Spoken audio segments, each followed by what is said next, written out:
Mais uma vez eu quero orar antes de iniciar e para que a gente possa ouvir a palavra do Senhor. Senhor Deus, tem misericórdia de mim, Pai. Vai à frente desse culto, Senhor, que as pessoas possam ouvir a Tua voz, apesar de mim, Deus. Mas que o Senhor fale aos nossos corações.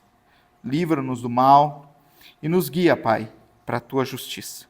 Em nome de Jesus, que eu oro e agradeço. Amém. Irmãos, eu quero primeiro deixar claro uma questão, né? Que nós aqui, nós não adoramos a homens, a não ser o homem Jesus Cristo.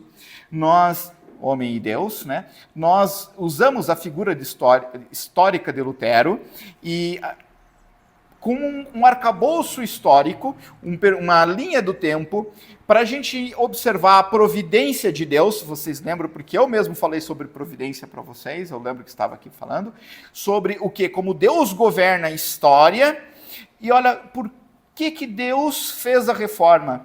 Pelo amor que Deus tem pela sua noiva. Quem é a noiva de Cristo? A igreja. E também para honra e para a sua glória. Deus usa pessoas para poder que seu plano e que seu reino avance, que a sua providência seja estendida. Dado isso, para que ninguém tenha a impressão de que nós estamos trocando um santo por outro, né? Dentre essa situação posta nessa linha histórica do tempo, assim nós citamos Lutero. Tá? Lutero nasceu em 1483, em Eisleben, na Alemanha. Nós vamos falar hoje, antes quero deixar esse adendo, sobre as 95 teses de Lutero e a Igreja Moderna. O que as 95 teses podem nos ensinar hoje? Óbvio, quais verdades bíblicas que elas levantam, porque as 95 teses não têm valor nenhum se não citassem as Escrituras, se não proviessem, se não tivesse a sua origem, a sua gênese das Escrituras. Então, quais são as verdades bíblicas que as 95 teses trazem para a Igreja Moderna? Então, eu quero só dar um resumo histórico para que daí a gente entre nas 95 teses. Pode ficar tranquilo que eu não vou ler as 95. Tá? São só 4 blocos de texto, tá? Pequenos, tá?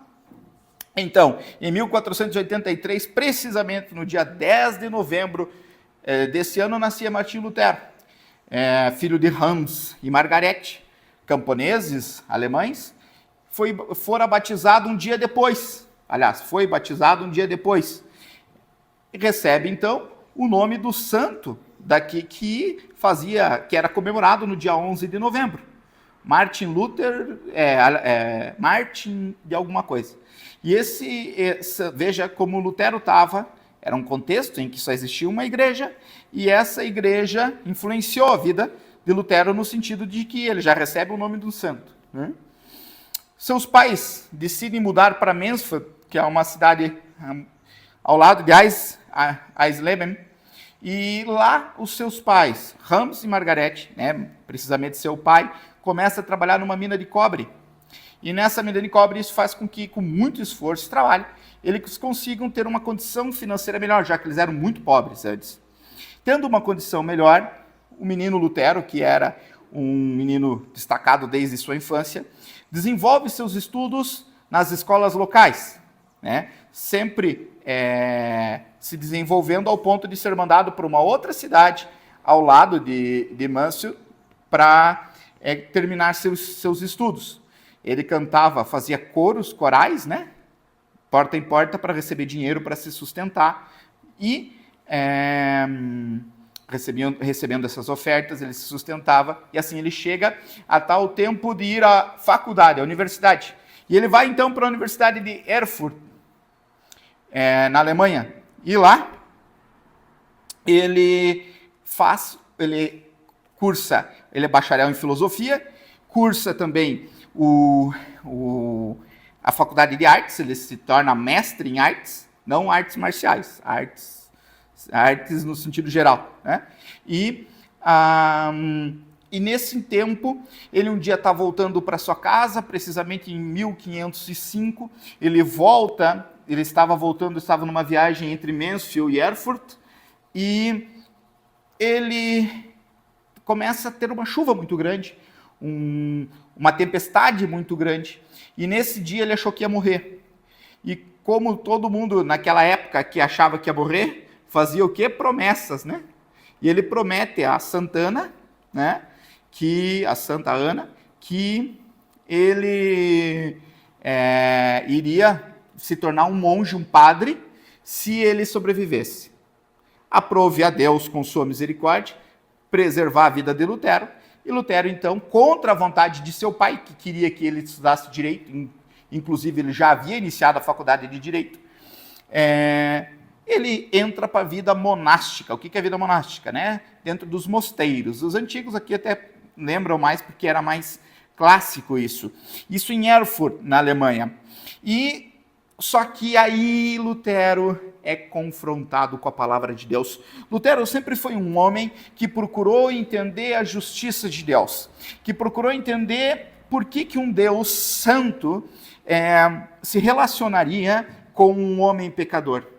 Ele tinha medo de Deus, pavor de Deus, porque Deus exigia dos homens, para o ensino da época, coisa que os homens não podiam cumprir.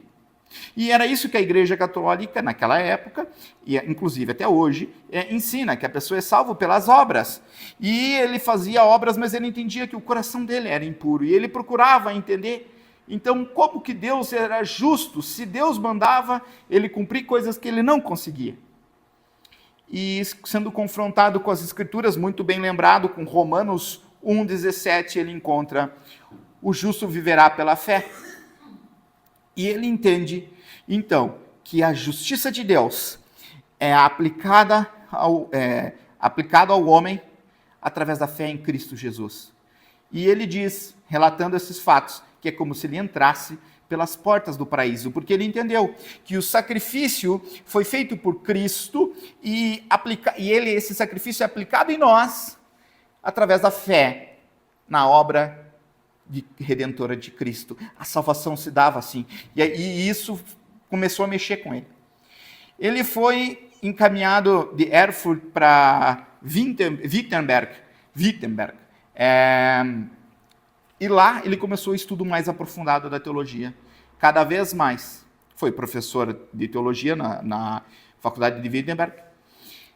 Se tornou doutor em teologia e lá ele expunha os livros. Se você quer que alguém se converta, exponha as pessoas ao Evangelho.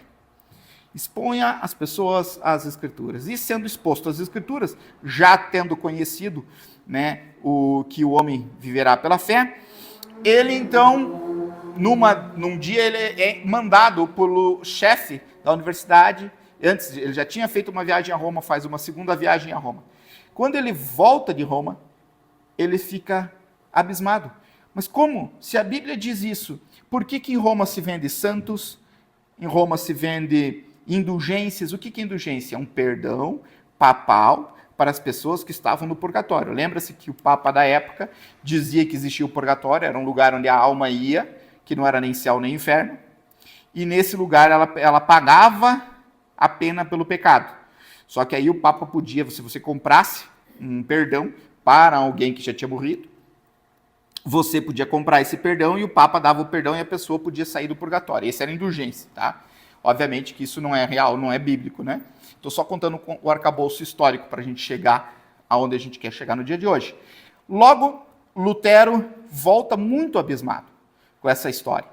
Porque como que eles vendem tudo, como que eles vendem santos, eles vendem perdão de Deus, e as Escrituras nos dizem que o justo viverá pela fé, e que a salvação é de graça, por graça mediante a fé, e a fé é dom de Deus, que Jesus morreu na cruz, e como isso tem a ver com dinheiro? Aí ele resolve, então vamos fazer um debate acadêmico, já que eu sou professor de teologia, sou doutor em teologia, vou fazer um debate acadêmico. Ele escreve as 95 teses, e essas 95 teses, elas são, a gente vai ler o cabeçalho, mas elas são teses para falar sobre a indulgência. E ele faz uma carta, essa carta ao bispo de Mainz. Bispo de Mainz era uma cidade ao lado de Wittenberg, e lá se aceitava a compra e venda de indulgências. E essa carta, ele faz uma cópia, cola na porta da Catedral de Wittenberg. Não temos certeza se isso aconteceu realmente, mas é o que a tradição nos conta. E a carta ele encaminhou para o arcebispo de Mainz, Augusto, né? Alberto de Mainz. E essa carta ele não assina mais como Martin Luther, porque o nome dele originalmente é L-U-D-E-R, né? Luther, em alemão. Ele escreve Martin Luther. Mas por que ele escreve assim? Em menção à palavra euleterios, do grego, livre. Por quê? Porque estava ali escrevendo ao bispo de Mainz, uma pessoa que foi presa sempre no medo de um Deus que era injusto, que punia o pecado de pessoas que não podiam cumprir aquilo que Deus mandava, mas que foi liberto por Cristo, e pela fé e pela graça. A partir daí ele começa a assinar suas cartas como Martin Luther, L-U-T-H-E-R, e assim ele passa a ser conhecido como Martinho Lutero, né? No mundo inteiro. E essa carta, então, é pregada na Catedral de Wittenberg e é encaminhada ao arcebispo de Mainz. Até aqui é que nós vamos entrar hoje. Óbvio, vou dar o desfecho para vocês. Acontece uma revolução social, cultural, econômica, teológica, religiosa no mundo inteiro. E aí, e isso culmina porque essa carta chega a Roma, né? Chega a Roma. Isso culmina com a expulsão de Lutero, excomunhão, com a tradução da Bíblia para o alemão e o acesso ao povo às Escrituras. E o acesso ao povo às Escrituras cria essa convulsão social, religiosa e toda o desenvolvimento da reforma protestante. Alguns aspectos. Primeiro, o que acontece com a fé? A igreja dá um passo atrás. Como assim um passo atrás no seu desenvolvimento? Não. Um retorno às Escrituras. Um retorno ao que era a igreja primitiva. Um retorno àquilo que Cristo pregou, às Escrituras. Um retorno à base da fé cristã, que era a Bíblia como centro da fé cristã. E isso se resume em 5 grandes frases que já foi falado aqui hoje à noite. Solo Christus, somente Cristo como único Senhor e Salvador. Sola fide, a salvação é somente pela fé em Cristo Jesus e não por obras para que ninguém se glorie. Sola gratia, e essa fé é dom de Deus, dada por Deus, não é o homem que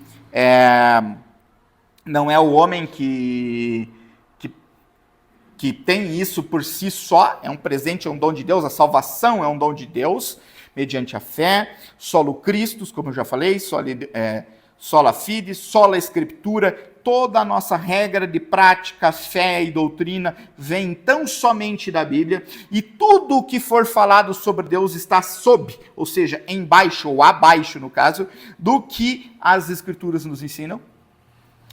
Soli Deo glória, devemos viver para a glória de Deus. Então, sola gratia, solo Christus, sola fide, soli Deo glória e sola Escritura. Isso resume, e nós já falamos sobre isso em outras vezes, o que é a reforma protestante.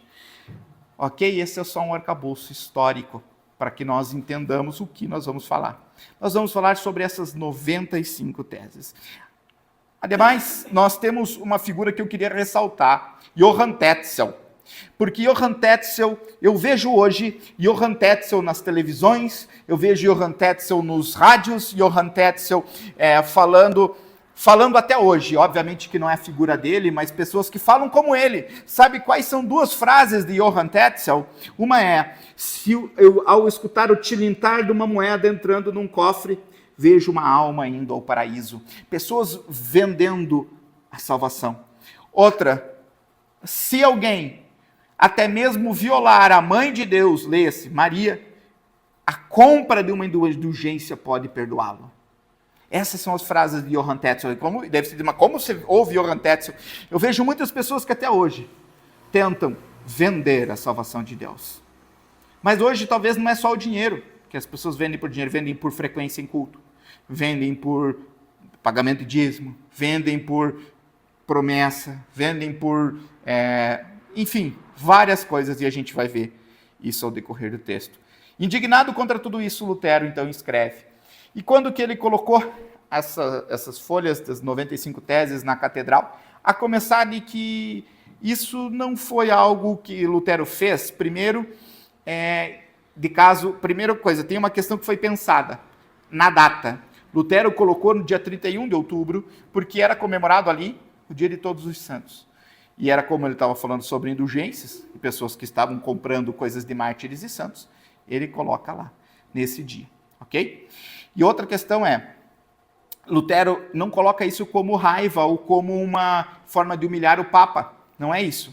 Lutero coloca essas 95 teses porque assim eram as discussões acadêmicas da época. Se colocava na frente da igreja para que todo mundo lesse e alguém mandasse uma carta respondendo aquelas teses, e aí havia uma discussão acadêmica. Então não é uma humilhação. Logo, é uma falácia dizer que Lutero separou a igreja. Não. Foi o Papa Leão X que excomungou Lutero. E por que eles estavam vendendo indulgências? Porque eles queriam construir um lugarzinho que talvez vocês já ouviram falar, chamado Basílica de São Pedro. Para a construção da Basílica de São Pedro, né? O lugar onde mora o Papa hoje lá, né? Onde tem as missas, enfim. Por causa da construção dessa basílica que eles vendiam as indulgências. Ok? Comigo até aqui? Esse é o arcabouço histórico. E nós vamos então falar sobre as 95 teses. Dia 31 de outubro de 517, Martinho Lutero colocava as 95 teses, que era introduzida com o tema Teses contra as indulgências. E nós vamos falar sobre alguns blocos dela, para que a gente possa compreendê-la melhor, tá? E eu quero ler para vocês as 3 primeiras teses, tá? Eu quero só trazer aqui para vocês a introdução que Lutero fez sobre as 95 teses, que se dizia assim, vamos gastar nosso latim, disputatio pro declaratione virtutis indulgentiarum, que é as declarações contra as virtudes das indulgências. Então, quando eu falar indulgências, vocês lembrem, indulgência era um perdão papal dado às pessoas que estariam presas nesse limbo chamado purgatório e que o Papa vendia o perdão dos pecados. Ok? Tese número 1, e aí a gente vai falar sobre as teses, esses blocos de teses, vou dar e já vou fazer aplicações conforme elas forem aparecendo. E vou dar o embasamento bíblico nelas. As primeiras 3 nos dizem assim: ao dizer fazei penitência, nosso Senhor e Mestre Jesus Cristo quis que a vida dos fiéis fosse de arrependimento. Nós temos que lembrar que é um contexto católico, então tem palavras aqui que nos remetem ao contexto romano, católico romano, mas que era o contexto da época, da igreja romana, né? Então, a penitência que Lutero diz que a penitência que Jesus está dizendo é uma vida de arrependimento. Essas palavras não podem ser entendidas, palavra qual? Penitência, como sacramento da penitência, isto é, confissão, absolução e administração do ministério administradas pelos ministros e sacerdotes. Vocês lembram que nós falamos sobre confissão auricular, que a igreja da época pregava que as pessoas tinham que pedir perdão para o sacerdote, e o sacerdote perdoava as pessoas. Lutero está dizendo, não é isso que Jesus está falando ali sobre penitência. Jesus está falando sobre arrependimento no coração.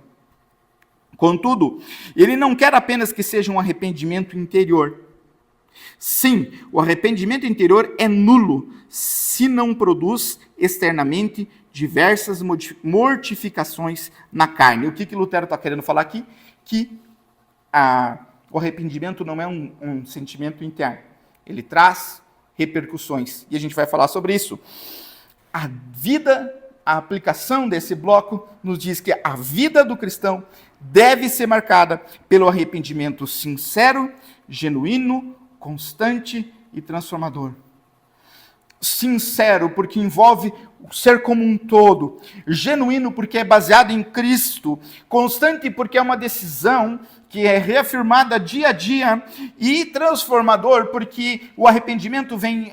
É a palavra metanoia, a transformação de mente, sentimento, emoção e atitude. Isso é arrependimento. Quando a gente fala sobre arrependimento, é como eu sempre digo, aqui está o mundo e aqui está Cristo. Arrependimento vem quando eu digo que o mundo não serve mais para mim. Eu saio, eu abnego o mundo e fé vem, eu quero Cristo.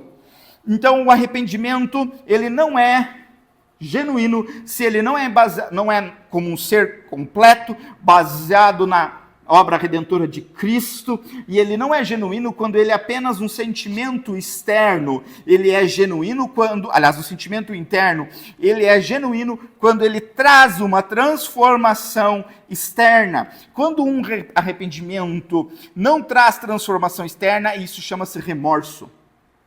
Remorso, dor pelo pecado, dor pela consequência do pecado. Arrependimento, dor porque o pecado ofende a Deus.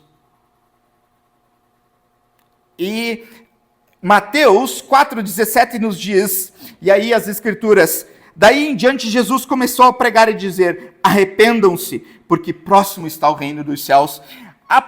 Se pudesse resumir, óbvio, demais, em uma frase, Jesus dizendo, qual é a pregação de Jesus? É arrependei-vos, arrependei-vos, arrependei-vos, ainda há tempo, ainda há salvação, mas o reino de Deus está próximo, nós não podemos garantir que estaremos aqui amanhã. Arrependam-se, pois o reino dos céus está próximo. Em Atos 17:30 nos diz, ora, Deus não levou em conta os tempos de ignorância, agora porém ordena a todas as pessoas em todos os lugares que se arrependam. A mensagem do Evangelho existe e é baseada no arrependimento do cristão. O arrependimento verdadeiro não é limitado a um sacramento de confissão. O que significa? Quando a gente vai e pede perdão em público, ou pede perdão ao irmão, ou pede perdão a alguém, ou a Deus, isso não é o fato de ir pedir perdão que demonstra o verdadeiro arrependimento. O verdadeiro arrependimento, ele vem da mudança de comportamento, de entender, como eu falei, que o pecado ofende a Deus. E o ato externo só confirma que foi interno. Adianta a gente batizar uma criança, um bebê? Se ele não tem fé, é só um banho de água. O batismo genuíno requer a fé. E aí, aquele batismo nada mais é do que a representação do que aconteceu no coração do homem. O homem, ele é mergulhado nos pecados, ele está morto em seus pecados e ele ressuscita numa nova vida. Isso é o significado do batismo. Logo, dei o exemplo do batismo, a água em si são elementos que demonstram o que aconteceu de forma interna. E o arrependimento e a confissão, na verdade aqui você falou sobre confissão, ela é uma demonstração do que já aconteceu, ou posso usar assim, do que ocorrera no coração. A confissão, ela não é o ato em si, ou alguém dar uma benzedura sobre você, que isso significa que teus pecados estão perdoados. O pecado está perdoado pelo arrependimento. O Romanos 12:2 diz, olha lá, o arrependimento interior antes de Romanos 12:2, o arrependimento interior deve se manifestar em atitudes e mortificação da carne. Romanos 12:2 nos diz, e não vivam conforme os padrões desse mundo, mas transformem-se pela renovação da sua mente, para que sejam capazes de experimentar e comprovar a boa, agradável e perfeita vontade de Deus. Só alguém arrependido, que nasceu de novo, que foi transformado, pode viver a boa, agradável e perfeita vontade de Deus. Sabe, eu escuto de muitas pessoas assim, eu quero viver, tenho vivido o que Deus tem para mim. A primeira pergunta é, você já se arrependeu dos seus pecados? Porque só alguém que se arrependeu, somente alguém que mudou de vida. Óbvio que o arrependimento, aqui a gente está falando, a gente depende do Senhor, a gente vai falar sobre isso, mas só alguém nascido de novo pode viver a real vontade de Deus.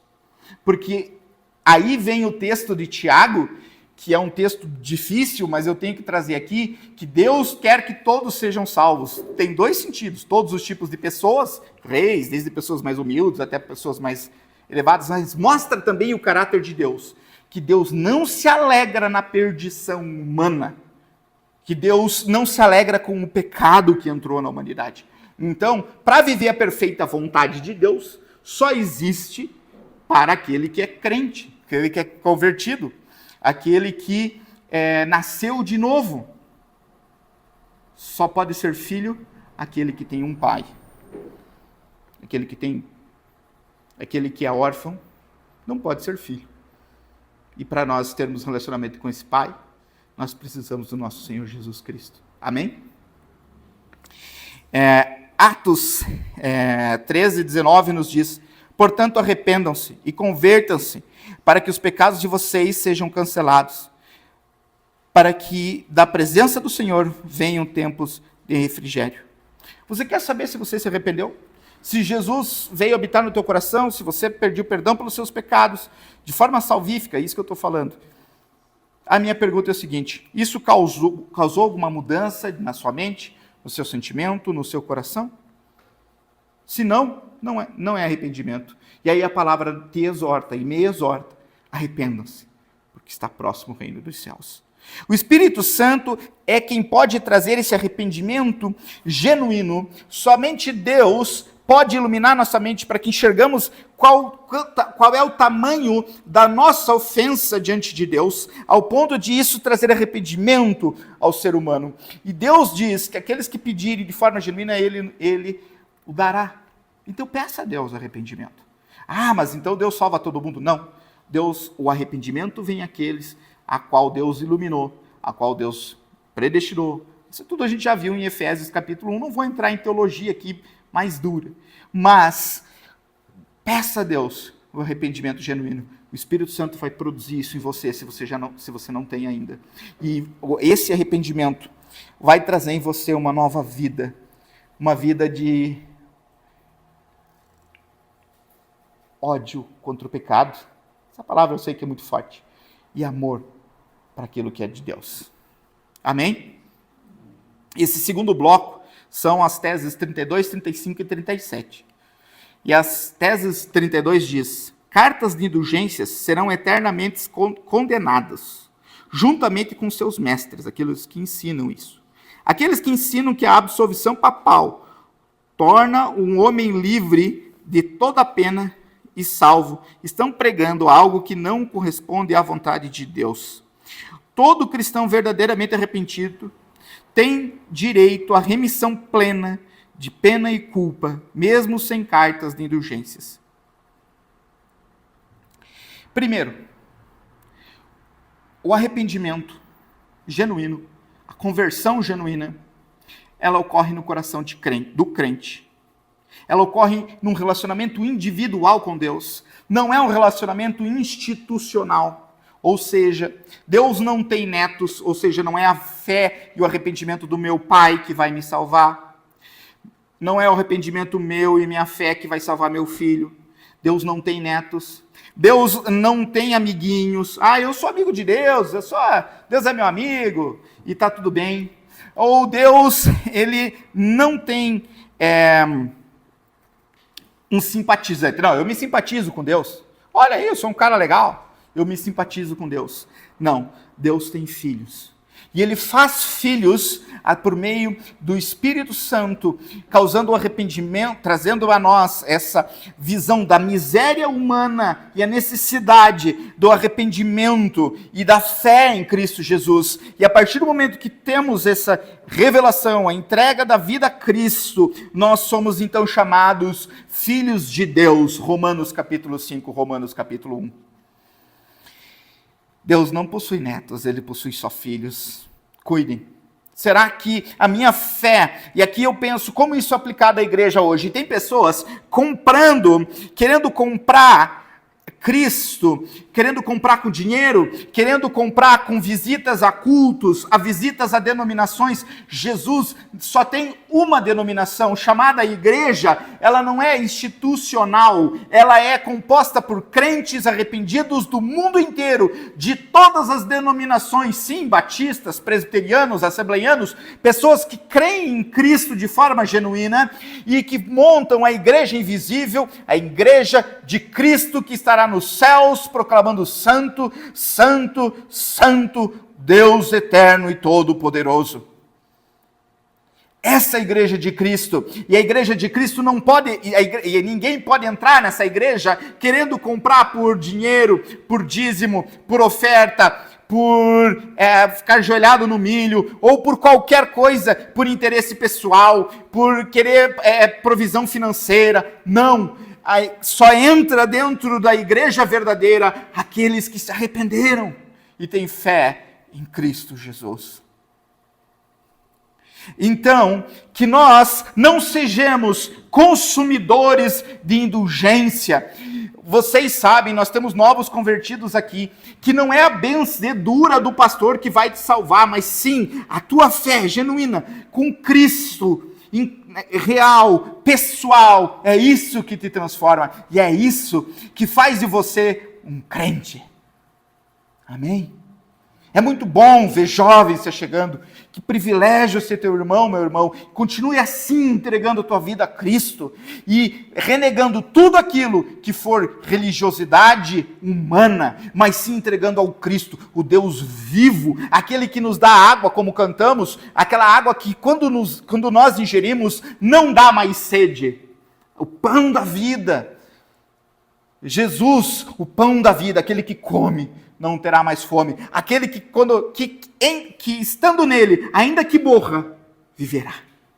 Amém? Não sejamos compradores de indulgências. Efésios 2, 8 a 9 diz: porque pela graça vós sois salvos, isso mediante a fé, e não vem de vocês, é dom de Deus, não de obras, para que ninguém se glorie.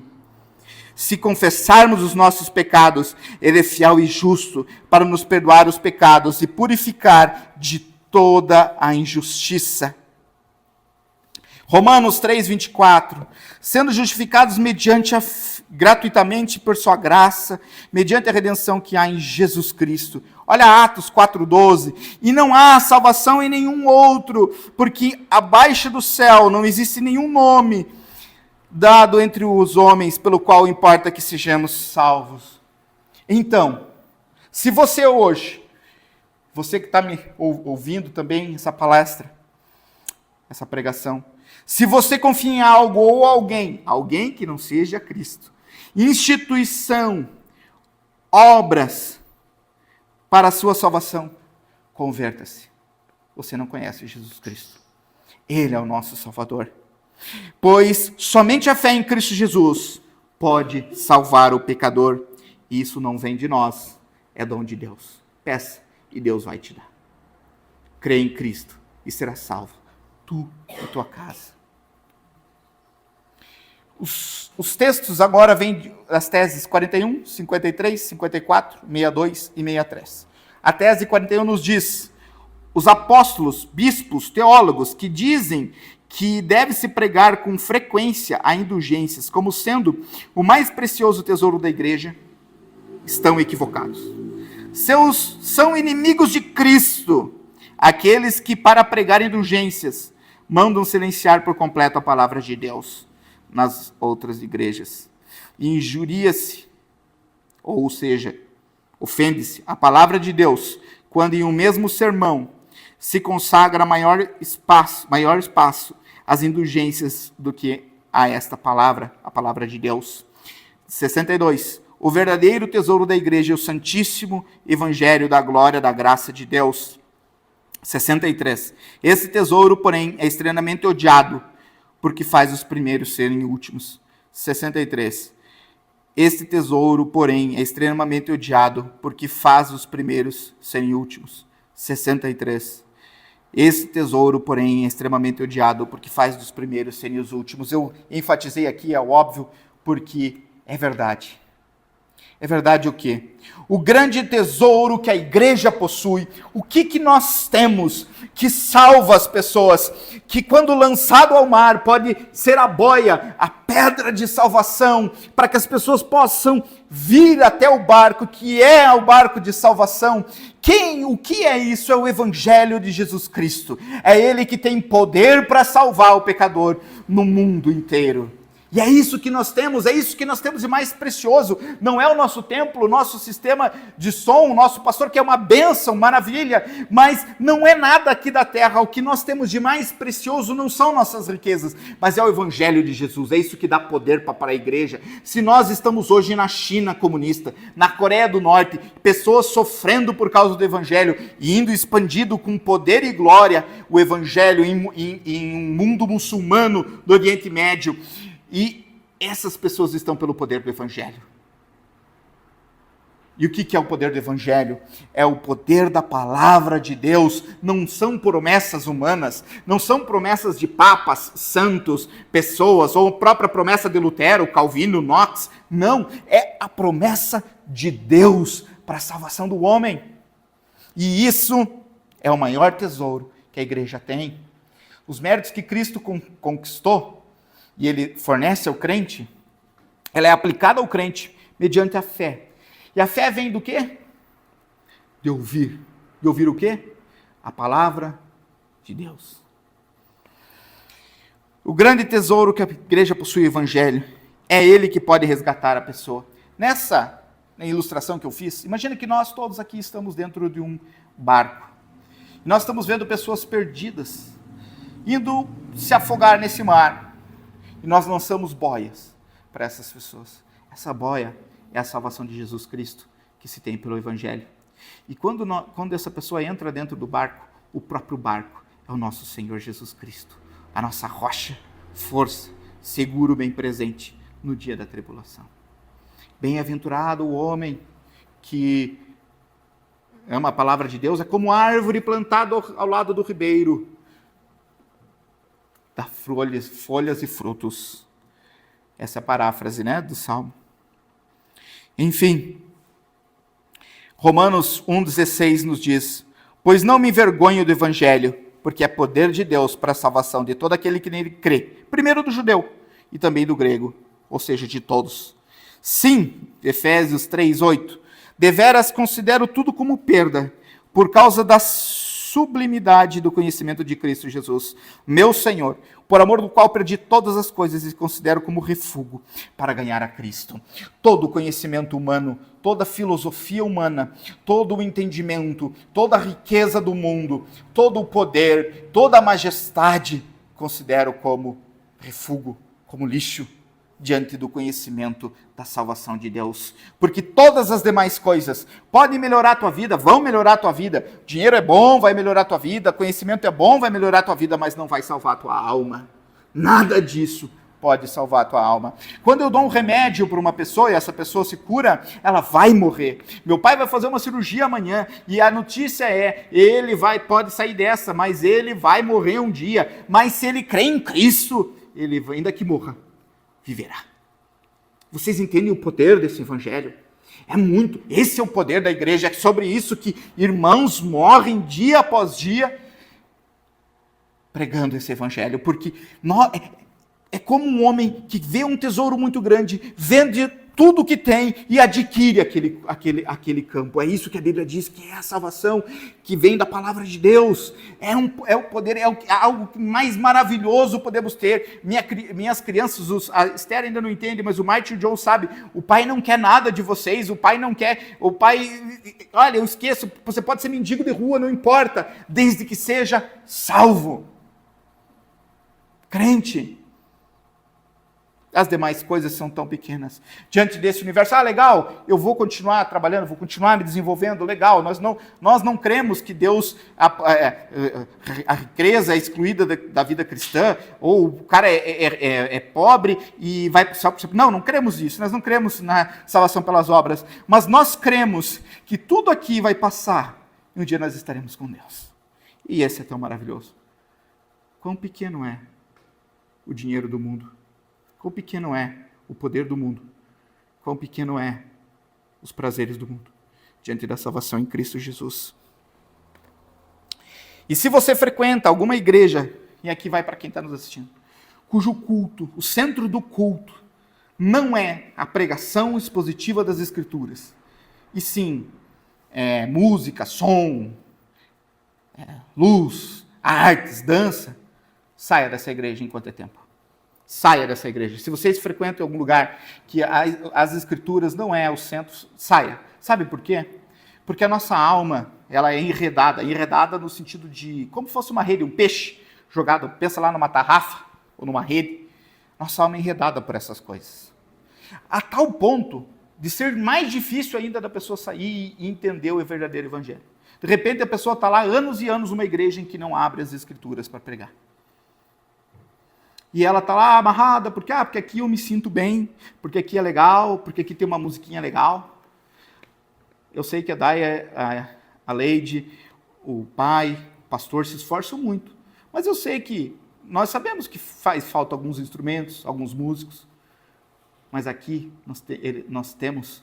estamos cantando a palavra de Deus.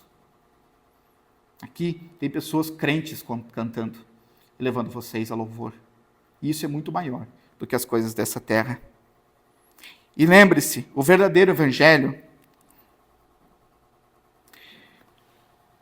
ele vai ser doído aos teus ouvidos se você ficar enredado nessas coisas dessa terra e até mesmo nessas igrejas aí.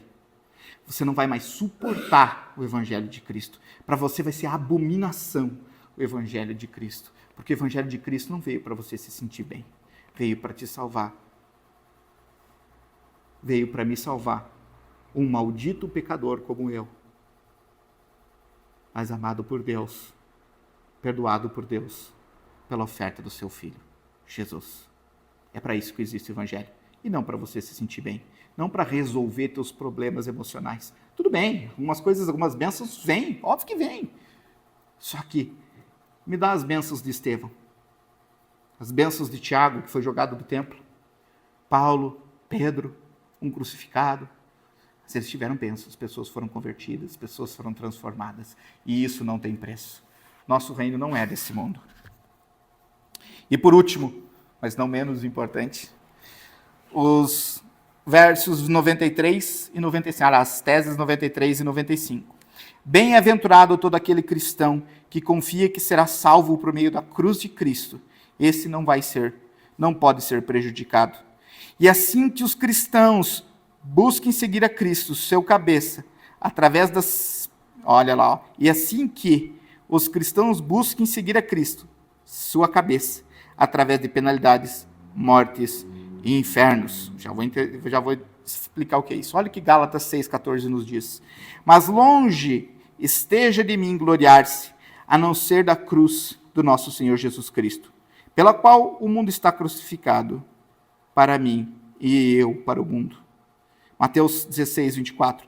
Então Jesus disse aos seus discípulos: se alguém quer vir após mim, negue-se a si mesmo, tome sua cruz e siga-me. Filipenses 1, 29, acho que trazido já pelo pastor esse texto, porque vocês receberam a graça de, por amor de Cristo, não somente crer nele, mas sofrer por ele. Romanos 8,17. Ora, se somos filhos, somos também herdeiros, herdeiros de Deus e co-herdeiros em Cristo, se com ele sofrermos, para que também com ele sejamos glorificados. A vida cristã é uma vida vivida para a glória de Deus. Sermos imitadores de Cristo, e que isso nem sempre trará só facilidades. e felicidades. Eu já sofri perseguição. Quem é crente sofre perseguição. Se você nunca sofreu perseguição, reveja teu cristianismo. Provavelmente você não é crente. Mas se você for crente, você vai sofrer perseguição, porque tem aquela mentirinha que você vai ter que todos contam e que você não vai contar. Porque vai ter aquela corrupção que todos fazem, você não vai fazer. Porque todo mundo vai falar sobre sacanagem. Né? Vocês entendem o que eu estou falando. E você não é. Você vai fugir disso. Porque você vai querer viver para a glória de Deus. E logo, nem sempre vão ser coisas gostosas aqui na terra. Mas vão ser coisas maravilhosas lá no céu. Mas sim, às vezes perseguições, crises, e sejam crises internas. Porque às vezes, puxa, mas será que eu estou certo e esse mundo todo está errado? Quer dizer, mundo todo no sentido da maior parte das pessoas? Sim, meu irmão. Em Cristo, nós somos loucura para esse mundo. Ser cristão é ser louco para esse mundo. Bem-vindo a um bando de louco que não é o louco por ti, Coríntios. É louco por Cristo, Jesus. Seja bem-vindo a esse bando de louco. Para o mundo, isso é loucura. Para o mundo, a sabedoria de Deus. Seja também uma luta interna contra o pecado. Bem-vindo. Todos nós aqui. O pastor conhece, o pastor sabe os esqueletos que estão em todos os armários, inclusive nos meus. Bem-vindo a uma vida de luta, mas recompensadora. Recompensadora. Fiquei muito feliz, irmã, sou bem honesto. Mudou meu dia hoje, tá? Saber que teu filho tem procurado ao Senhor. Não tem alegria maior para uma mãe. E ver teus olhos, irmã, que você que é uma pessoa que sorri pouco, mas ver teus olhos cheios de lágrimas, sorrindo lá na frente, irmã, não tem preço. E que um dia teu filho seja salvo e esteja com todos nós no paraíso. Na luta contra o pecado, ou sejam lutas externas, porque o mundo jaz no maligno. Contudo, o cristão gloria-se na cruz e espera e firmemente no porvir. Então, resumindo, Cristo exige de nós o que? O arrependimento e a fé na obra salvífica de Cristo. Essa é a conversão, arrepender-se, sair daquilo que vivíamos e virar para aquilo que foi feito por nós em Cristo Jesus. E viver essa vida para a glória de Deus, mesmo que às vezes não seja tão fácil, mas ela é recompensadora. Tem um hino que eu já cantei aqui várias vezes em algumas pregações minhas, e eu vou cantar de novo essa parte.